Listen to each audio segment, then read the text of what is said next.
Hello guys, to succeed in commodity trading, one point very important I believe is to have the right people around you.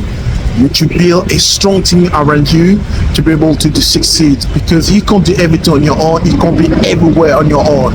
So definitely you're gonna need to build up a team, a strong team around you to get to where you want to go. You know, if you get a good knowledge of the commodity trading, you have access to some money, definitely one of the first assets you're gonna be to get the people around you. The first asset of the business is not the building, it's not the car, it's the people that run the business. You are the drive, you are the one leading the business, you know where you want to go with your business, what you're going to achieve. But at least, you can't do everything on your own, you can't be everywhere at the same time. You're going to need a strong team around you, people that understand where you want to go, and people that can bring results. I think there's two types of people you're going to need around you. First of all, people you're going to get instruction to. I want to do this because it's a huge operation, coming from the farmers to the clearance agents, to the transportation, to the drivers, to the law. A lot of people you get involved in with each operation you're going to need to do. So it can't be everywhere at the same time. So definitely you're going to give instructions to some people to deliver or to do things for you. These people are very important to your success. You have to make sure you set the right people that drive, have the right drive, and the people that can bring the result. So the first people you're gonna need people that will understand what you want to do, and then people that can bring you result. So you give a task to someone to do something, the person has to bring a result, not just I've done this, I called the person, I met the person. No, I want result. People that really can deliver, and people that can take initiative on themselves, people that can strong initiative on themselves to deliver. I ask you to bring me this, I want this, and then we'll just set up on yourself and go and make things happen. That's the people you can need. You don't need people that you can micromanage. People you have to tell everything to do, where to go, what to make. No, you don't need that kind of people. You got so many things in your hand on yourself. So you need to build up a team. I prefer people that come into the business. Maybe they don't have the degree or the qualifications, but they want to make things happen, that they have the desire to really to push and bring you results. So these kind of people, you're definitely going to need them. People that come in the business that have the drive and the will to work hard, make things happen. I really insist on this because a lot of people come to the business, they just don't have the culture to bring the result. They just want to say, I went through here, I met this person. Where is the result? Because all the result matters. You know, time is important. You need to make things happen during the time. So you don't gonna spend your time talking, I met this person, or this. No, it's important, but I need result. So you're gonna definitely need people that can bring results, people that really need to work hard, take their own initiative to make things happen. You don't have to micromanage them every day. People that can run up and down, make things happen. And second group of people you're going to need on your team, people that know more than yourself. You need to be humble enough to know you don't know everything. You can't be everywhere at the same time. And you can't keep making mistakes to learn. You know, because some mistake will take you down. So make sure you got people that have more experience than yourself, so to whom you can talk and take some advice from, and then they will lead you, help you go through your business. So there's a two types of people you're going to need. People that will below you, people you're going to get instruction to work for you. Those people have to bring results. And the second group of the person you're going to need, people that have more experience than yourself, that can teach you. Be humble enough to know you don't know everything, and they will teach you, and based on the experience they have, they will help you really go faster in your business. So there's a people that will you give instruction to, and in the management team, then you need to have a group of people that will really you are ready to learn from them and share the experience they have, because the experience they have, you can't buy this. You can't keep making learning mistakes. You learn through the mistake. That will help you going faster in your business. So if you have the right team, people that really work hard on the ground, making things happen, and people that have enough experience that will guide through the business, then you make your own lineage, people working on the ground making things happen, and people have more experience around you, combine will help you save your business and go faster on your venture, and you can succeed. Very important point. Build up a strong team around you that will help you to go faster and get to your goal. Thank you.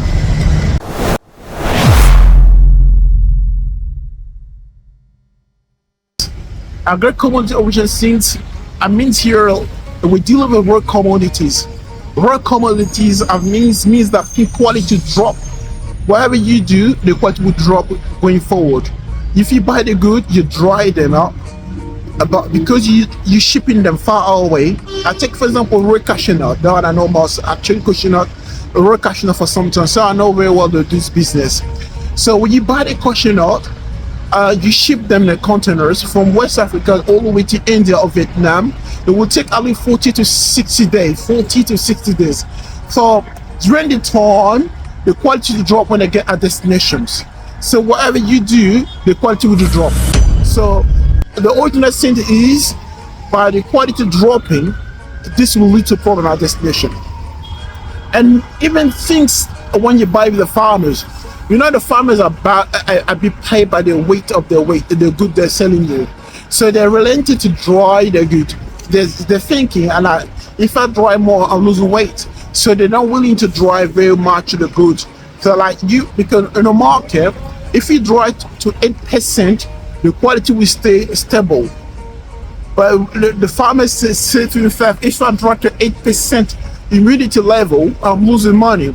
So he relented to do that. What you do, you're gonna try to go to 10% because the norm for cashew nut to stay stable, it had to be between 8% to 10% humidity level.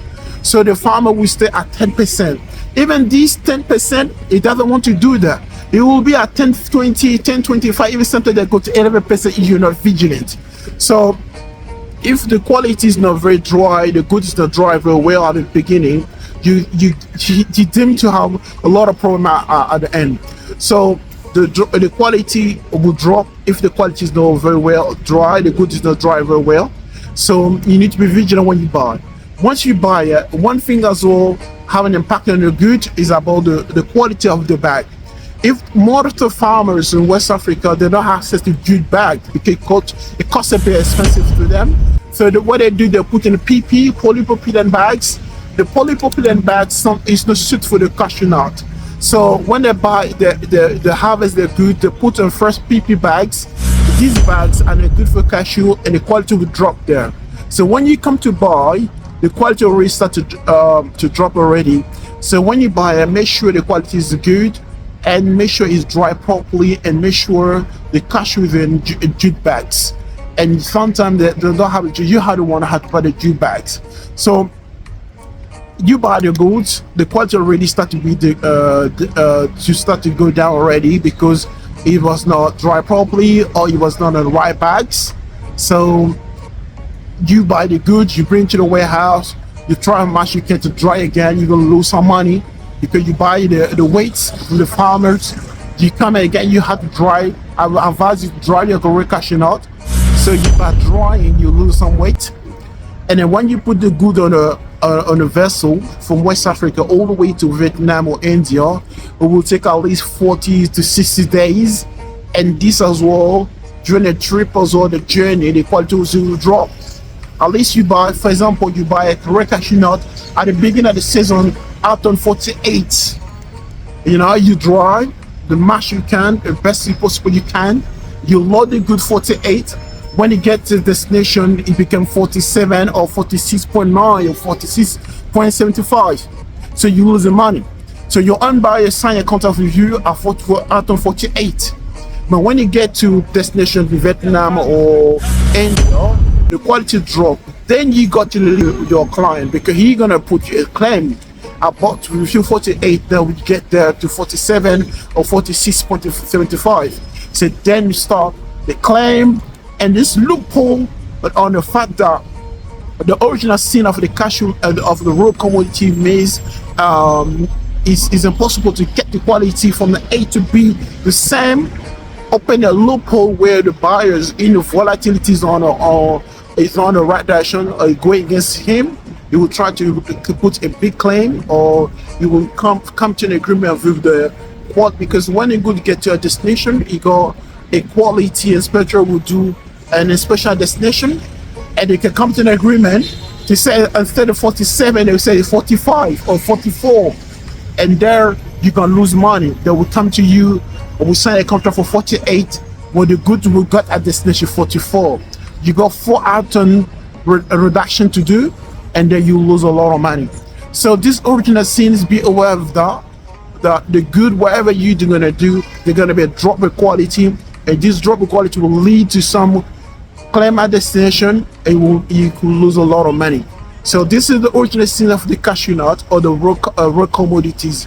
Quality issues, quality based on the nature of the good on itself. The quality can't stay stable from A to B. There's gonna be a drop in quality, and this drop in quality will lead to some claim, and you might lose a lot of money. Be aware of that. Be ready and find a way to settle this case, and be of always send someone when the good get at destination to protect your own interests. Otherwise, the buyer will use this loophole to make you pay a lot of claim.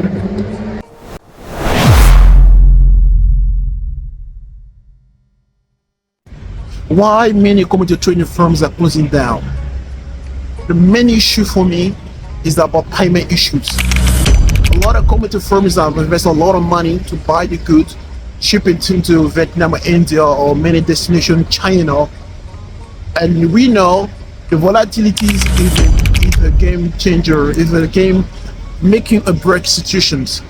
If you load the goods and while the goods get at destinations and the volatility is not on the side of the buyer, definitely will find a way not to pay your invoice or to put a claim to reduce your invoice, and where you lose a lot of money. So that's why many commodity firms are closing down, because of payment issues. Buyers are making you sign a contract. Sadly, a lot of buyers are not faithful, and they're not going by the term of the contract. They let you load the goods. When you load it, you send your invoice. Usually, most of the payment term are cash against document against payment.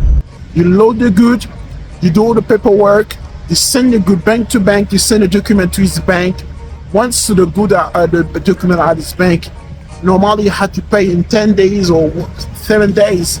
But sadly, a lot of buyers are not paying on the terms, they don't respect the terms.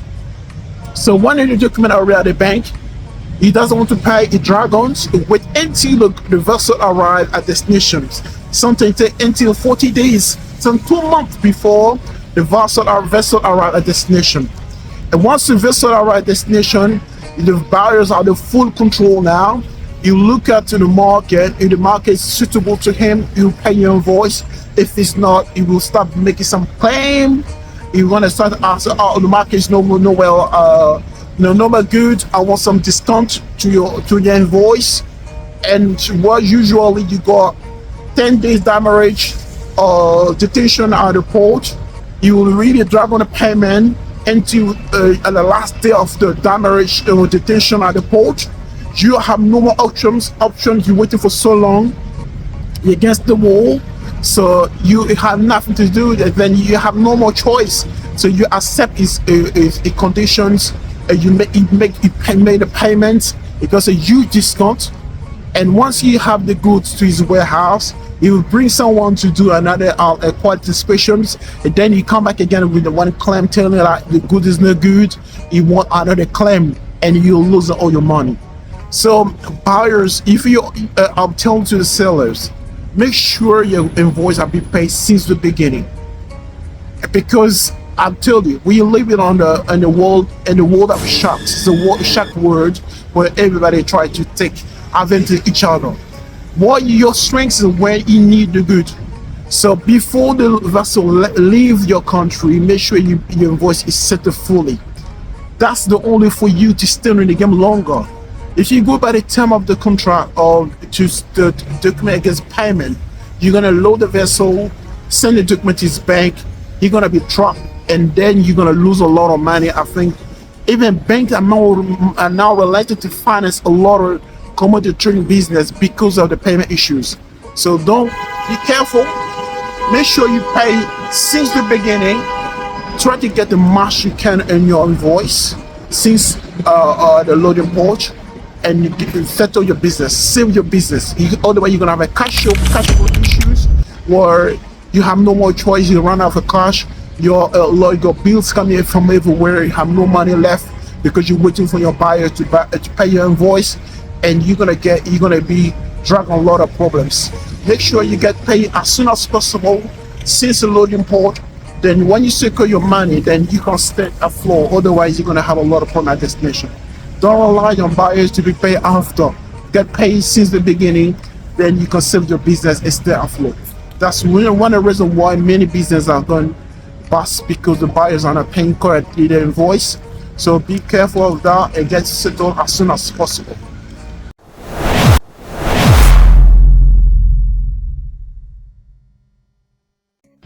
Other guys, commodity trading is a very difficult business. Be honest with you. Your volatility is something nobody can control.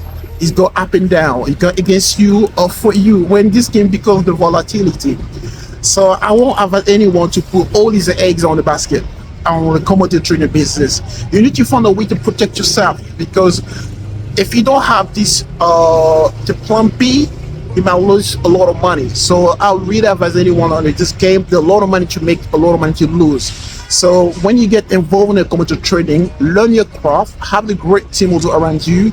At the same time, find a way to fund another investment on the side that protect you when you lose the volatilities against you, because you can invest a lot of money, buy the good, ship them, and you have a client who refuses to pay, and you have to find a way to stock the goods somewhere on the bonded warehouse. They lead to extra costs, and you might lose a lot of money. So sometimes, to protect yourself against the volatility, find a way to invest in something else that will bring you money, cash flow all the time, or something that will protect you when the commodity trading is not moving on the right direction for you, or you still losing money. So that's the advice I will give you. That will just lift a bit the pressure on you, because if you put all your eggs on this basket, buying your good and selling them, and you find a situation where the prices are dropping, or the buyers refuse to pay, and you're in very difficult situations. So I really, based on my own experience, I went to the phase where I really put all my eggs on the basket, and it will follow on difficulties, and we're out of the game. So what I learned from these situations is to find always a plan B, find another activity on the side, or another investment on the side, less dangerous or less costly, where you can, that will help you to back up your business. And one thing that make commodity trading a bit difficult, each operation takes longer. From the buying part and selling, making the invoice and you get paid, it could take at least 2 months sometime. So some operations are very long, it takes time and very heavy. So one thing I realized also, the funding are very difficult to get in the commodity trading. Even the bank is tired to invest, because they find the commodity trading are very difficult and very risky because of the payment issues. So it's always important to find a plan B, invest in something else that will help you to protect you when things are going against you, and to be able to protect your investments, or to be able to survive or reduce the impact of your loss. So always, this is an advice from me. Find a plan B to support you or to protect you when things are going against you. That's very important to have this plan B. Thank you.